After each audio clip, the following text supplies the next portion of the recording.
Hello guys, welcome back to my channel. Hope you all are well and enjoying my video. So let's start new interesting novel खामोश मोहब्बत। नींद से पलके जैसे ज़माने भर का बोझ लिए झुकी हूँ।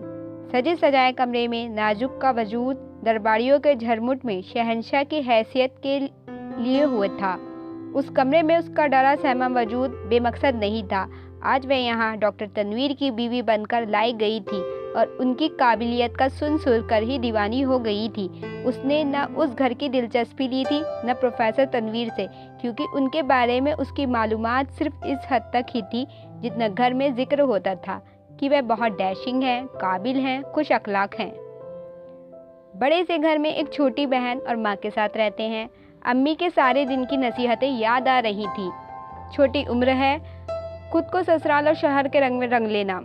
बड़ी उम्र हो तो लड़कियों में खुद एतमादी आ जाती है, हर मामले में अपनी मर्जी चलाती हैं, खुद अक्लमंद समझने लगती हैं।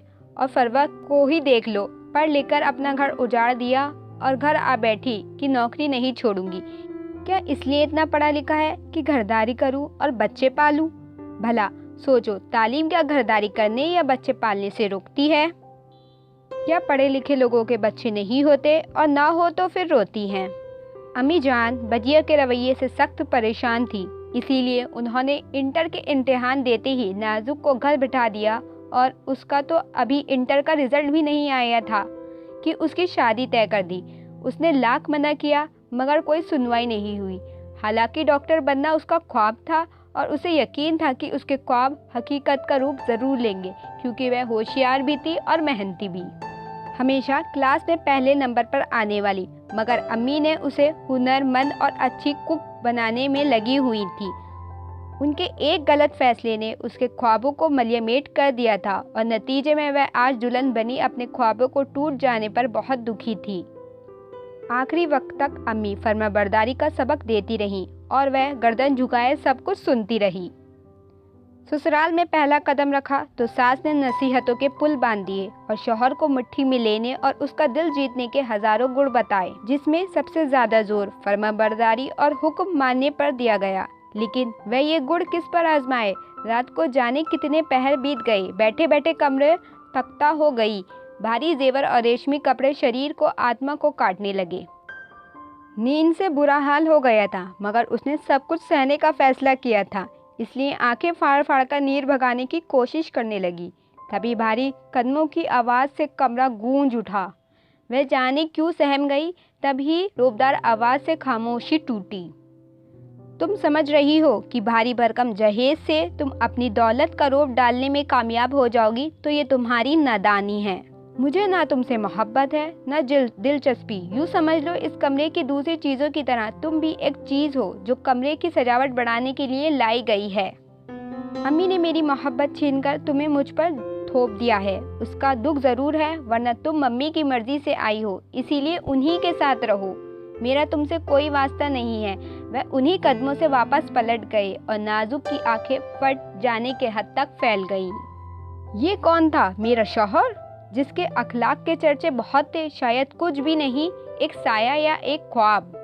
नींद आंखों से उड़ गई और सुबह सवेरे जब सास आई तो आंखों में तैरते गुलाबी डोरे देखकर जाने क्यों गले लगकर रो पड़ी। बेटी, मैं तुमसे बहुत शर्मिंदा हूँ, मगर तुम्हारे अखलाक से वफादारी की उम्मीद है। तनवीर एक बच्चे की तरह है, उसकी देखभाल अब तुम्हारे हाथ में है। चाहो तो संवार दो, चाहो तो बिगाड़ दो। अम्मी, औलाद की तरबियत तो माँ ही करती हैं, मगर वही लिहाज और मुरव्वत और अम्मी की नसीहतें आड़े आ गईं। कुछ भी ना कह सकी। फिर वह तरबियत का इंतज़ार में रही, मगर किसकी करती? तनवीर जो गए फिर पलट कर ही नहीं आए। सास और छोटी 10 साल की नन इस तरह उस पर निछावर हो रही थी जैसे कोई परी भूले से बच्चों के देश में आ गई हो और बच्चे उसे जाने से खौफजदा हों। वह कहाँ जाने वाली थी? उसके कदमों में जंजीरें थी और तनवीर उससे यूं दूर हो रहे थे जैसे वह इस घर में है ही नहीं। रात को वह ढीला ढाला पिंक सूट पहनकर बाहर निकली तो वह उसे गौर से देख रहे थे। उसका मासूम और दुख भरा हुस्न कपड़ों के शेड में गुलाबी हो रहा था, लेकिन उनकी निगाहों से शौक नहीं, सख्ती और झुंझलाहट जाहिर हो रही थी। वह कपकपा गई और घबराकर पलकें झुका गई। कंबल में घुसते ही उसे एहसास हुआ आज सर्दी ज्यादा है। अजनबी लोगों के बीच क्या सर्दी क्या गर्मी। अपना घर होता तो अम्मी फौरन हीटर ऑन कर देती, बजिया जल्दी से मोजे दस्ताने ले आती, अब्बा फौरन कॉफ़ी बनाने का हुक्म देते। छोटे होने की वजह से वह पूरे घर की लाडली थी। पुरानी यादें ने उसके लबों पर मुस्कुराहट बिखेर दी, आंखों में कोई चीज़ झिलमिलाई, फिर पलकों की नोक पर आकर टिक गई। दूसरे ही लम्हे आंसू गालों पर फिसले जा रहे थे। अपने चाहने वालों को छोड़कर गैरों में बसना कितना मुश्किल है। ये आंसू किसके लिए बहाए जा रहे हैं? उससे सवाल किया गया तो वह खौफ से कांप उठी। गुलाबी चेहरा पीला पड़ गया। जवाब क्यों नहीं दे रही? मैं क्या बकवास कर रहा हूँ? वह और भी सख्ती से बात कर रहे थे। वह अम्मी याद आ रही हैं। उसने मासूमियत से पलकें झपकाईं। सुबह यूनिवर्सिटी जाते हुए छोड़ जाऊंगा, तैयार रहना, वह संजीदगी से कहते हुए आगे बढ़ गए और उसके लिए सुबह काटनी मुश्किल हो गई। वह सुबह उनके उठने से पहले तैयार हो चुकी थी। बगैर मेकअप के भी उसकी रंगत निखरी निखरी और साफ लग रही थी। ढेर सारी कलियों का सफ़ेद सूट उस पर खूब जच रहा था। ये क्या पहन लिया? तनवीर ने गुस्से से दहाड़ा। अभी मैं जिंदा हूँ, मेरे मरने के बाद सफ़ेद कपड़े पहनना। अपनी माँ को बताना चाहती हो कि मैं खुश नहीं हूँ? असल में मुझे सफ़ेद रंग बहुत पसंद है, वह डरते डरते बोली। मैं अभी बदल लेती हूँ, उसने जल्दी से कहा। उसी वक्त धड़ से दरवाज़ा खुला और सास अंदर आ गई। ये क्या शोर मचा रखा है? ये शरीफों का घर है, यहाँ चीख पुकार नहीं होती। और तुमने ये क्या पहन रखा है? तनवीर की मर्जी से कपड़ा पहना करो ताकि उसे गुस्सा ना आए। जाओ दूसरे कपड़े बदल कर आओ। वह आंसुओं से तर चेहरा लेकर ड्रेसिंग रूम की तरफ बढ़ गई। उसका जिस्म धीरे धीरे लरजने लगा। उसका दिल चाहा कि वह चीख चीख कर रोए कि तनवीर के कान बहरे हो जाएं। उसके तमाम आरजुओं का गला घोट दिया और रंगदार कलर पहनकर बाहर आ गई। रास्ते से तनवीर ने ढेर सारे फल और मिठाई खरीदी। नाजुक से वह यूं अलग थलग रहे थे जैसे कोई वास्ता ही नहीं हो। और अब घर के सभी लोगों से वह बड़े प्यार से मिल रहे थे। खुश हो? बजिया ने उसकी आंखों में झांका। बहुत। उसने बमुश्किल सभी आंसुओं को रोका। क्यों नहीं होगी? तनवीर है ही इतना प्यारा खुश मिजाज। भला तुम्हारी खुशी में किसी को शक हो सकता है? वह खुशी से मुस्कुराई और उसका दिल चाहा उसके सीने से लगकर दहाड़े मार मार कर रोने लगे। मैं चलता हूँ यूनिवर्सिटी को, देर हो रही है, शाम को नाजुक को ले लूँगा। वह यूनिवर्सिटी के प्रोफेसर थे। बेटा, जब नाजुक को लेने आओगे तो रात का खाना खाकर ही जाना, अब्बू ने प्यार से कहा। अंकल, मुआफ़ी चाहूँगा, अम्मी घर में अकेली होती हैं, इसलिए मैं नहीं रुक सकता। फिर कभी सही। फिर नाजुक से बोल, मैं हॉर्न दूंगा तो फौरन से चली आना। उनके लहजे में रोब था। नाजुक ने हाँ में सर हिला दिया। फिर अम्मी के लाख पूछने पर भी वह सब अच्छा कहकर खिलखिलाकर हंसती रही। वापसी पर उन्होंने खुद ही बातचीत का सिलसिला शुरू किया।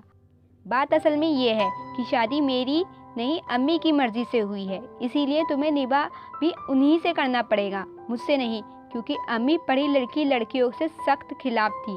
मेरी नज़र में तो इंटर पास अनपढ़ ही हो, मैं PhD, मगर अम्मी को कौन समझाता। मेरी मोहब्बत हमनत थी, उसका ताल्लुक़ एक गरीब फैमिली से था।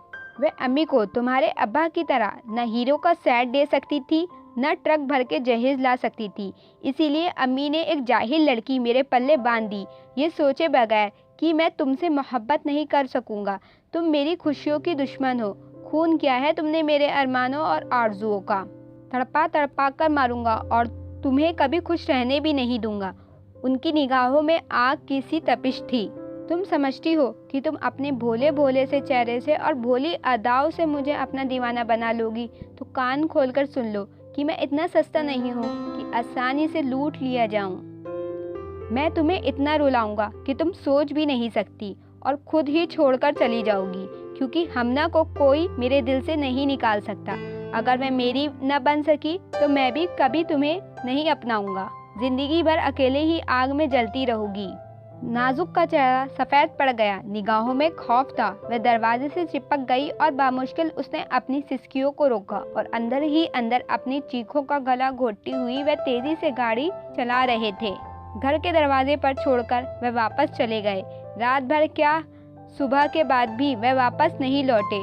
सुबह जब वह बिस्तर से उतर रही थी तो सास अंदर आई। तनवीर कहाँ है बहू? मालूम नहीं, नाजुक ने बेबसी से जवाब दिया। रात भर कहाँ रहता है? दूसरा सवाल किया गया। फिर खुद ही ठंडी सांस भरकर बोली, मैं जानती हूँ बेटी, तुम्हारी ज़िंदगी बड़ी कठिन है। तनवीर से शादी नहीं करना चाहता था क्योंकि उसकी चाहत एक डॉक्टर लड़की थी और डॉक्टरों से मुझे सख्त नफरत है। शायद तनवीर ने तुम्हें नहीं बताया। तनवीर से बड़ा मेरा एक बेटा फैज़ान भी है। उसकी ख्वाहिश पर मैंने डॉक्टर हानिया को ब्याह ले आई जो किसी और को पसंद करती थी। माँ बाप भी कभी कभी औलाद की राह में कांटे बो देते हैं, ये सोचे बगैर कि उसका नतीजा क्या होगा।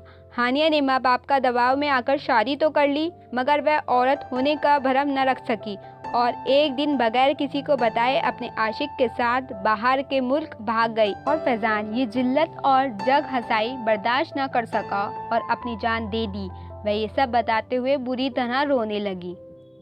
तनवीर समझता है कि उसके भाई की वजह से मुझे डॉक्टरों से नफरत है, मगर हकीकत ये है कि पहले ही दिन मुझे वह माँ और बेटी पसंद नहीं आई थी। गरीबी कोई जुर्म नहीं, मगर शक्ल से ही वह दोनों बहुत चालाक और मक्कार लगी। मोहल्ले में भी उनकी रेपुटेशन कुछ अच्छी नहीं थी, मगर तनवीर की आंखों पर मोहब्बत की ऐसी पट्टी बंधी कि उसे कुछ सुझाई ही नहीं दे रहा। मैं एक बेटा खो चुकी हूँ और अब दूसरा बेटा खोने की मुझ में हिम्मत नहीं। तब ही मैंने तनवीर को ब्लैकमेल करके तुमसे शादी पर तैयार किया कि मुझे तुम्हें वह सभी खुशियाँ नज़र आ रही थी जिसकी मुझे ख्वाहिश थी। मुझे यकीन है तुम मेरे मान रखोगी और मेरे भरोसों को ठेस नहीं पहुंचाओगी। नाजुक उनकी ज़बानी उनके बेटे की कहानी सुनती रही, मगर बोली कुछ नहीं। क्या औरतों की ज़िंदगी में सिर्फ नुकसान ही लिखा है? कभी वफा के नाम पर, कभी लाज के नाम पर। कब तक औरतों को कुचला मचला जाएगा? सास के जाने के बाद वह तकिए में मुंह दिए यही सब सोचती रही और न जाने कब तक घोर अंधेरों में डूबी रही। तब अचानक तनवीर कमरे में आ गए और कपड़े बदलकर बिस्तर पर ढेर हो गए। ये रात भर आप कहाँ रहते हैं? वह कुछ देर देखती रही, फिर हिम्मत करके बोली। वह एक झटके से उठकर बैठ गए और उनका चेहरा लाल हो गया। आपको ये पूछने का हक किसने दिया? वह गुस्से से बोले, मेरे खुदा ने। ना जाने आज नाजुक में इतनी हिम्मत कहाँ से आ गई थी। और फिर उसने डर के मारे आंखें बंद कर ली। फिर इस सवाल का जवाब भी अपने खुदा से ही मांगो। मैं तुम्हारे किसी सवाल का जवाब दे नहीं हूँ, अपनी हद में रहो। वह गुस्से से बोल। फिर वह बिन कहे उठी और वॉशरूम में घुसकर आंसुओं के जरिए अपने दिल का बोझ हल्का करने लगी। वह बाहर निकल रही थी तो ठिठक कर रुक गई। वह अपनी माँ से उलझ रहे थे, दोनों में गर्मा गर्मी हो रही थी। तुम अपनी बीवी को इस तरह बदतमीजी से क्यों बात करते हो? मोहल्ले वाले सुनेंगे तो क्या कहेंगे? मैं किसी से डरता नहीं हूँ। सुन ले मोहल्ले वाले अच्छी तरह और जान लें कि मुझे आपकी बहू से बहुत नफरत है। आपकी खातिर शादी कर ली, मेरा उससे आज वास्ता है, ना ही कल होगा। वह गुस्सा करते हुए बाहर निकल गए तो उसकी नंद कमरे में आ गई। वह बेहद मासूम और भोली भाली थी। देखो भाभी, मेरी गुड़िया के हाथ में गड्ढा पड़ गया। बेचारी डॉक्टर है मगर अपना इलाज खुद नहीं कर सकती। उसकी बातों में इतनी मिठास थी कि नाजुक के आंसू एक बार फिर बह निकले। आप रो रही हैं? उसकी नंद ने उसके आंसू पोंछते हुए पूछा। भाई बहुत गंदे हैं, सारा दिन आपको डांटते रहते हैं। मैं उनसे बिल्कुल बात नहीं करूंगी। नाजुक का दिल चाहा दहाड़े मारकर खूब रोए। डॉक्टर बनना उसका ख्वाब था और उसका ख्वाब पूरा करने के लिए उसने दिन रात मेहनत की थी, मगर रिजल्ट आने से पहले ही उसकी बलि चढ़ा दी गई थी। भजिया के फोन ने उसे आसमान की बुलंदियों पर पहुंचा दिया। अखबार में तो रिजल्ट नहीं आया था, लेकिन बोर्ड से घर में फ़ोन आया था। उसने इंटर के इम्तिहान में फर्स्ट पोजीशन ली थी और अखबार वाले उसका इंटरव्यू लेना चाह रहे थे। उसने बजिया को जवाब दिए बगैर फ़ोन रख दिया और फूट फूट कर रोने लगी। फिर शायद बजिया ने ही सास को बताया था, इसीलिए सास और नंद खुश हुई, मगर तनवीर ने मुबारकबाद तक नहीं दी। शाम को अम्मी अब्बू और बजिया आए तो नाजुक को जख्म हरे हो गए, लेकिन वह दिल पर सब्र करके मुस्कुराती रही। तुम्हारा अब क्या करने का इरादा है? रात कमरे में अचानक तनवीर ने पूछा। मेरा इरादा? उसने होठों पर हंसी थी। बजिया बता रही थी कि तुम डॉक्टर बनना चाहती थी और मैट्रिक में भी तुम्हारा A1 ग्रेड था। जी। उसके गले में फंदे पड़ने लगे, दम घुटने लगा। अब इस सवालों का क्या फायदा? नाजुक ने मुंह पर हाथ रखकर अपनी चीखों का गला घोटा। तुम चाहो तो अब भी पढ़ सकती हो। पहली बार वह नरमी से बोले। नाजुक की आंखों में बेयकीनी थी। ये तो तय है कि मैं इस रिश्ते को अम्मी की वजह से बर्दाश्त कर रहा हूँ और शायद तुम भी अपने माँ बाप के दबाव में हो, तो क्या बेहतर नहीं है कि तुम उस रास्ते पर कदम रखो जो तुम्हारी मंजिल तक पहुंचा दे। तुम एंट्री टेस्ट की तैयारी कर लो, साथ ही प्राइवेट इम्तिहान भी दे लेना। वह कहकर उठ गए और कितनी ही देर नाजुक खुशी के आंसू बहाती रही। तो कैसा लगा आपको ये पार्ट? नेक्स्ट पार्ट में ये नॉवेल कंप्लीट हो जाएगा। अगर आपको वीडियो अच्छी लगी हो तो लाइक करें, अपने दोस्तों में शेयर करें और don't forget to subscribe my channel. Thanks for watching. Bye bye, take care.